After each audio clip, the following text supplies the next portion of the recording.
خپرېدو په اړه د اندېښنو زیاتېدو سره هممهاله طالب چارواکي پر لومړنیو خوراکي توکو د ګمرکي محصول کمېدو خبر ورکوي.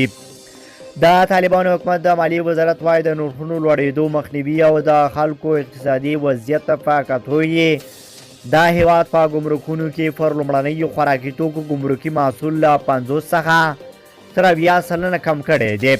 د دغه وزارت ولیان احمد ولی حقمال نن یکشنبه رسنیو ته لیږلي ویډیویي پیغام کې ویلي چې یاد تخفیف ته په کتو د هیواد په بازارونو کې د لومړنیو خوراکي توکو قیمتونه نسبت د سیمې هیوادونو ته ښکته او ثابت دي.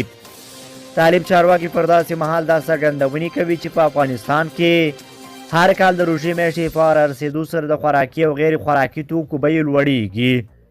اما خلک وایي اړوند مسؤلین باید د روژې په میاشت کې د خوراکي او غیر خوراکي موادو بیې کنټرول کړي.